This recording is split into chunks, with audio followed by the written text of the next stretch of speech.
안녕하세요. KPP와 함께하는 이 라이트룸 이 보정 방법에 대해서 지금 연재를 하고 있는데요. 오늘도 역시 이 오한솔 작가님과 함께 이 라이트룸을 활용해서 노출차가 심한 일출일몰 그런 환경을 어떻게 보정하는지 한번 알아보도록 하겠습니다. 안녕하십니까? 안녕하세요. 자, 이번 시간에는 저번 시간에 다뤘던 야경사진에 이어서 네. 일출일몰 사진 보정에 대해서 알아보겠습니다. 네. 사실 일출일몰 사진과 야경사진을 제가 첫 번째 넣은 이유가 있어요. 왜요? 가장 손을 많이 타요. 네. 사실 그냥 구름 좋은 날 낮에 촬영한 사진 있죠? 네. 핸드폰으로 촬영하든 카메라로 촬영하든 눈으로 보든 비슷해요. 맞아요. 그렇죠. 특히 순광빛 잘 받은 사진 있죠? 등 뒤에서 빛이 잘 들어오는 경우, 아니면 구름 낀 날 이렇게 노출이 좀 안정적으로 잡힌 사진 같은 경우에는 뭘로 찍어도 원본 사진이 크게 다르지가 않아요. 그런데 야경 사진은 언제 촬영하든 간에 기본적으로 노출 차이가 굉장히 많이 나고요. 그리고 맑은 날 일출이나 일몰 사진은 그것보다 더 노출 차가 많이 나는 경우도 있죠. 네. 그만큼 촬영하는 테크닉도 중요하고요. 그리고 후보정에서 얼마나 그런 노출 차이를 극복해 주느냐가 관건이 되겠습니다. 네. 이번에 준비해온 사진이고요. 어디죠, 여기가? 여기 이렇게 어둡게 하니까 어딘지 안 보이시죠? 핵전쟁 같은 느낌 영화에서. 이거 지금 해가 하나 떨어진 것 같죠? 네. 노출을 올려보겠습니다. 어우. 이거 보면 어딘지 아시겠죠? 이거. 남산타워. 네, 여기 남산타워죠. 이게 바로 이제 중국의 남산타워 같은 이 동방명주 타워라고 하죠. 네. 중국 상하이인데요. 네. 상하이에서 촬영한 이제 일몰 사진을 바탕으로 한번 보정을 해보도록 하겠습니다. 네. 자, 항상 보정에서 처음에 말씀드리는 게 이 뭐 어디를 만질 거냐 그거 말고도 히스토그램을 제가 뭐라고 말씀드려요. 네. 이 히스토그램을 보시면 해 지는 부분 있죠? 여기가 날아가면 안 돼요. 네, 너무 이걸 만약에 밝게 원본 사진을 이렇게 촬영을 했어요. 그러면 이렇게 통으로 날아갑니다. 그쵸. 네, 살릴 수가 없어요. 그렇다고 너무 어둡게 촬영했어요. 태양 살린다고 이렇게 촬영을 했어요. 그러면 여기를 살릴 수가 없죠, 나머지를. 그래서 만약에 한 장의 사진만 촬영하셔서 한 장으로 보정하신다. 그러면 한 이 정도가 적당한 노출이 되겠습니다. 여기 히스토그램을 한번 보실게요. 어두운 부분이 이렇게 원점으로 뚝 떨어져요. 원점으로 뚝 떨어진다는 거는 아랫부분이 어두워 보이긴 하지만 실제 데이터는 살아있다는 뜻이에요. 그런데 이 일몰 사진 보정을 오늘 편을 보실 때 유의하셔야 될 게요. 이건 니콘 카메라 기준이에요, 정확하게는. 니콘 너무 좋아하시는 거 아니에요, 이거? 왜냐면 이게 안부가 잘 살아나서 뭐 어쩔 수가 없어요, 이게. 소니도 잘 살지 않나요, 소니도? 그 소니도 사실 보정이 얼마나 잘 먹는지 그 다이나믹 렌즈의 정도는 니콘하고 비슷해요. 근데 소니는 명부가 잘 살아나요. 그러니까 소니 바디는 아마 한 이 정도로 촬영하셨을 때 명부가 다 살아날 수가 이게 있어요. 산다고 이게? 네, 소니는 좀 살아나고요. 니콘 대신 이렇게 어둡게 촬영해야지만 살릴 수가 있어요. 네. 그래서 간혹 소니로 촬영하시면서 어둡게 촬영해서 살린다고 생각하시는 분들이 있는데 많죠. 많죠. 네, 그러면 노이즈가 많이 끼게 돼요. 그래요? 소니가? 그래서 이제 어떤 카메라 브랜드를 사용하시는지에 따라서 전쟁터에 나갔는데 내가 쓰는 칼을 어떻게 쓰는지 그 방법을 알아야 될 거 아니에요. 비유가 너무 그쵸. 비장한 거 아니에요? 어떻게 사용하는지 방법을 알아야 되거든요. 그래서 뭐 소니 장비를 쓰시던 캐논 장비를 쓰시던 니콘 장비를 쓰시던 그 카메라가 낼 수 있는 최고의 성능, 최고의 결과물이 어느 조건인지 정확하게 알고 쓰시는 게 좋죠. 네. 그래서 니콘으로 촬영하신다면 이 정도로 어둡게 찍어주시는 게 맞고요. 만약에 소니나 캐논으로 촬영하신다면 조금 밝게 찍어주시는 게 맞아요. 근데 그것도 잘 모르겠다. 그럴 때는 HDR 촬영을 해주시면 됩니다. 사진을 한 장만 촬영하는 게 아니라 밝은 거, 어두운 거, 정노출 세 장을 촬영하셔서 세 장을 합쳐주면 모두 다 균일한 노출을 얻을 수가 있겠죠. 네. 일단 그래서 노출에 대해서 말씀드렸고요. 이 사진은 이렇게 노출을 잘 조정해 보다 보면 여기 태양의 화이트 홀이 안 날아갔죠. 해가 살아있죠. 그래서 잘 맞춘 노출이고요. 기본적인 일출 일몰 사진의 보정 과정은 야경 사진하고 비슷해요. 거의 비슷해요. 그래서 두 개를 엮어서 이제 설명을 드리는 건데요. 네. 먼저 하이라이트를 마이너스 100으로 해줍니다. 이렇게 100으로 해주고요. 그러면 하늘 부분이 안 보이던 구름결들이 보이죠. 네. 자, 이게 하이라이트죠. 하늘의 이런 부분들이 밝음 영역이고요. 이 상태에서 어두운 영역인 섀도우를 확 올려줄게요. 그럼 약간 도시가 잠에서 깨어나듯이 살아나죠. 네, 살아났습니다. 이 상태에서 노출만 올려볼게요. 다른 거 안 건드리고 노출만 올리면 이렇게 우리가 좀 눈으로 보는 거에 비슷해질랑 말랑하죠. 실제 우리가 눈으로 볼 때 태양이 비록 눈부시긴 하지만 그 형체가 보이고요. 도시는 다 보일 거예요. 근데 카메라는 제가 말씀드렸다시피 거짓말을 하죠. 카메라에 맞춰서 촬영하다 보면 실제 원본 사진을 우리 눈으로 보는 것과 비슷하게 촬영해 주지를 않죠. 그쵸. 그래서 보정을 통해서 이 정도 색을 만들어 주셔야 되고요. 그 다음으로 이제 화이트랑 블랙을 만져볼게요. 이 사진은 일출일몰 사진을 조금 이렇게 하이라이트 섀도우 조정하다 보니까 사진이 좀 약간 이렇게 좀 뭔가 떠 있는 느낌이 들지 않으세요? 그쵸. 네. 그렇죠? 약간 사진이 노출도 올려볼게요. 네. 좀 떠 있는 느낌이 들어요. 안개 속에서 이 정도는 아니었는데 그래서 사진을 화사하고 찐득하게 만들어주면 좋겠죠. 네. 그래서 찐득하게 만들어주는데 효과를 주는 이 블랙을 낮춰줬고요. 블랙을 낮추면 사진이 찐득해지죠. 그리고 화이트로 올려주면 사진이 화사해집니다. 네. 약간씩 조정을 해줬습니다. 조금 더 아까보다는 낫죠. 이렇게 완전히 이렇게 안개 속같이 떠 있는 것보다는 약간씩 조정을 해주는 게 좀 쨍하고 사진에 색들이 살아나는 효과를 줄 수가 있어요. 네. 그 다음으로는 이제 색을 얼마나 쨍하고 찐득하게 만드는지 그런 영향을 줄 건데요. 네.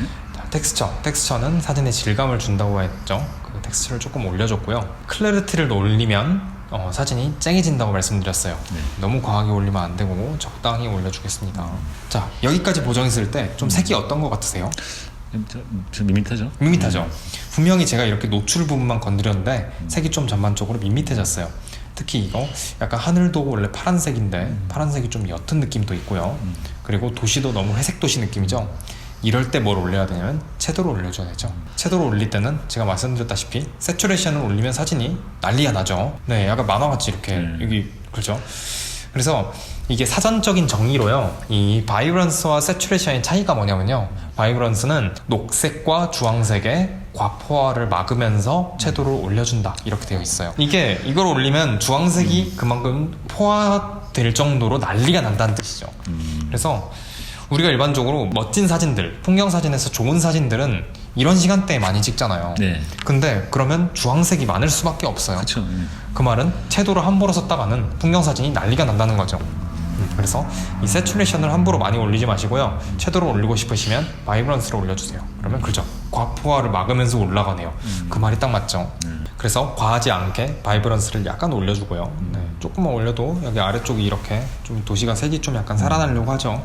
혹시 미세먼지가 맞는 거죠, 이게 지금? 이게 그렇죠. 여기 그래도 중국이니까 네, 미세먼지가 우리나라보다는 조금 많겠죠. 근데 나름 또 분위기가 있어요. 네. 그렇죠. 이게 미세먼지가 너무 많으면 안 좋지만요, 약간 있으면 약간 이렇게 그래도 태양빛이 과하게 밝은 거를 약간 좀 억제해주는 효과도 있어서 나름 괜찮은데요. 그래도 이날은 중국 여행 치고는 굉장히 맑은 날이었어요. 이게요? 네, 굉장히 맑은 날이에요. 이런 날 아니면 이 강 건너가 잘 안 보이죠. 해가 아예 안 보이는구나, 이게. 그렇죠. 해가 한 이 정도부터 안 보여요, 이미. 이날은 생각보다 굉장히 맑은 날이었어요. 그래서 이렇게 태양빛을 조금 살려주는 느낌을 줬습니다. 네. 그 다음으로는 일출 일몰 사진에서 주의하셔야 될 게 바로 화이트 밸런스예요. 그렇죠. 네. 일몰 사진을 우리가 멋진 일몰을 바라볼 때를 생각해 보세요. 뭐 어디 보라카이라든지 아니면 뭐 제주도 함덕해수욕장 이런 데 너무 비교가 심했나요? 함덕도 멋있죠? 함덕 멋있죠. 저는 개인적으로 우리나라에서 가장 바다색이 예쁜 데가 함덕해수욕장이라 맞아요. 생각하거든요. 맞습니다. 이제 약간 에메랄드 빛이 나죠, 바다가. 그런데 가서 이제 떨어진 해를 보고 있으면 굉장히 하늘빛이 노랗게 바뀌면서 전부 다 이렇게 노랗고 주황색으로 변하죠. 네.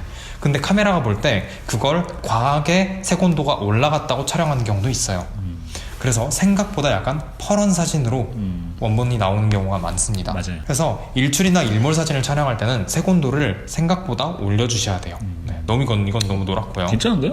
그래요. 약간 취향인가, 이게? 취향이죠. 약간 이렇게 조금 올려줬어요. 네.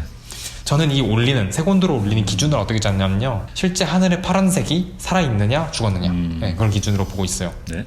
이거는 하늘의 파란색이 살아있다 못해서 이런 땅까지도 파랗게 됐죠. 네. 이렇게 되면 하늘의 파란색이 이렇게 되면 죽죠. 네. 네, 하늘의 파란색이 아니라 이 파래야 되는 부분까지 노랗게 됐죠. 하늘의 파란색이 죽지 않는 한도 내에서 네, 높은 색온도를 해주면 이게 제가 눈으로 봤던 색과 가장 유사하다고 볼 수 있어요. 되게 좋은 비유였어요, 이게. 아, 그래요? 파란색이 살아있다. 네, 조금 어떻게 하면 있어 보이게 말할지 항상 고민을 많이 하고 있습니다. 네. 그리고 틴트는 이것도 개인의 취향인데요, 약간 이런 핑크색 띠는 인스타 감성인데. 네, 인스타 감성을 좋아하시는 분들도 있고요. 네. 그리고 인스타 감성이 아닌 이런 약간 아재 감성을 좋아하시는 분들도 있어요. 혹시 작가님은 어느 쪽에 좀 더 어울리세요? 핑크가. 네, 좀 젊은 취향이시니까, 작가님이 20대이시니까 20대에 알맞는 취향 네, 색감으로 맞아요. 제가 맞춰보겠습니다. 예쁘네요. 네, 조금 약간 이런 데가 핑크색이 돌아야지 요즘 좀 인기가 있죠. 여기까지 해서 화이트 밸런스까지 맞췄어요. 자, 그런데 여기서 어떤 점이 아쉬우세요? 좀 더 밝았으면 어땠을까 지금. 그렇죠. 조금 더 밝으면 어떨까 생각이 들죠. 네. 실제로 이렇게 태양빛이 쏟아지는 낮에는 굉장히 눈부셔요. 네. 네, 우리 눈으로 볼 때 굉장히 밝고 화사하고 눈부신 느낌이 나야 정상인데 약간 좀 칙칙한 느낌도 들고요. 네. 그런 이유가 뭐냐면 여기서 만약에 더 밝게 해볼게요. 여기서 만약에 더 밝게 하면 이 도시는 밝아질지 모르겠지만 하늘이 날아가요. 그렇죠. 하늘이 이렇게까지 날아가고 주황색, 파란색이 안 보이지는 않거든요. 자, 그때는 뭘 써야 되냐면 바로 그라데이션을 줘야죠. 네, 그라데이션을 줘야 됩니다. 비장의 무기. 그렇죠. 이거 촬영할 때 애초에 그라데이션 필터를 끼우면 좋겠지만 이때 제가 안 들고 갔어요. 까먹었어요? 까먹었어요. 제가 숙소에 두고 갔어요. 그래서 이거 필터를 안 쓰고 촬영한 사진이에요. 그래서 예제로 일부러 가져온 것도 있고요. 네. 그래서 그라데이션 필터를 후보정으로 넣어보겠습니다. 네. 자, Shift 누르면 이게 좌우가 고정된다고 했죠. 네. 자, 어디까지 그라데이션 필터를 줘야 되나요? 많이 물어보시는데 이 지평선 있죠. 지평선이 중앙에 오도록 하면 돼요. 왜냐면 이게 1부터 0까지라고 있죠. 네. 자, 0.5 지점을 지평선 정도에 두면 이 아래쪽은 굳이 어둡게 할 필요가 없잖아요, 사실. 네, 하늘 부분만 어둡게 하면 되니까. 근데 그렇다고 여기까지 끊어버리면 너무 경계가 부드럽지를 못해요. 그래서 지평선을 중심점이 오도록 그라데이션 필터를 주는 게 제 기준으로 괜찮았어요. 이 상태에서 노출을 낮춰주는 게 주된 목적이죠. 네. 노출도 낮춰주지만 자, 뭘 주면 좋냐면 바로 MSG, 게이지를 여기서 주면 하늘이 아주 기가 막히게 살아납니다. 네, 하늘 색이 파란색이 좀 변하네요. 네, 변하죠 이게. 근데 DAG를 너무 많이 쓰면 안 되고 조금 쓰는데, 자, DAG를 내가 많이 주고 싶어요. 쉽게 말해서 이런 구름결들을 조금 강하게 표현하고 싶어요. 근데 색이 너무 과하다. 그러면 DAG를 쓴과 동시에 채도를 낮춰주면 좋습니다. 콤비네이션. 네, 같이 MSG 조미료를 넣으면서도 약간 물도 타는 거죠. 네. 네. 좀 간을 맞추는 방법으로 이렇게 저는 DAG와 채도를 같이 조절하고 있어요. 네. 괜찮죠? 이렇게 하면 구름결은 강해지면서도 색이 과하지는 않죠. 네, 두 가지 모두를 잡으려면 이렇게 조정해야 됩니다. 네. 이렇게 하고 조금 더 어둡게 하고 싶으시면 노출을 더 낮춰주셔도 돼요. 괜찮습니다. 이렇게 해서 그라데이션 필터를 마무리해 볼게요. 그러면 이제 하늘의 노출과 도시의 노출이 대충 비슷하죠 이제. 네. 자, 이렇게 돼야지 우린 눈으로 볼 때 편안하다는 거죠. 이 상태에서 이제 노출을 전체적으로 다시 올려줄게요. 그러면 이제 밝으면서도 하늘도 살아있죠. 자, 이렇게 해서 전반적인 보정을 하게 됩니다. 그리고 조금 아쉬운 부분이 여기가 너무 좀 허옇게 뜬 것 같아서 네, 좀 찐득하게 이제 다 하고 나서 마지막으로 조금 이제 조정하는 거예요. 그래서 너무 좀 약간 이렇게 허옇게 뜬 것 같으면 블랙 같은 거를 낮춰주면서 이렇게 마무리하면 되겠습니다. 되게 간결하네요, 되게. 그렇죠. 제가 뭐 생각보다 많은 복잡한 프로그램을 쓰지도 않고 거의 여기서 보통 이런 한 장 보정하는 데는 얼마나 걸려요, 시간이? 뭐 졸면서 하면 한 5분 정도 걸리고요. 네, 맨정신으로 열심히 하면 뭐 그래도 10분 이내. 맨정신일수록 더 오래 하네요, 근데. 그렇죠. 맨정식일수록 다 하고 나서 이거 조금 더 해야지 더 해야지 이렇게 하게 되는데 약간 졸면서 한다거나 피곤할 때 보정하면 금방 해버리죠. 그래서 이 정도로 하면 보정이 마무리가 되었습니다. 네. 이번 시간에는 저번 시간 야경사진의 후보정에 이어서 일출일몰 시간의 후보정에 대해서 알아보았는데요. 굉장히 노출차가 심한 환경에서 어떻게 후보정을 해야지 더 아름다운 사진을 만들 수 있는지에 대해서 알아봤습니다. 다음 시간에 또 다른 사진으로 찾아뵙겠습니다. 감사합니다. 감사합니다.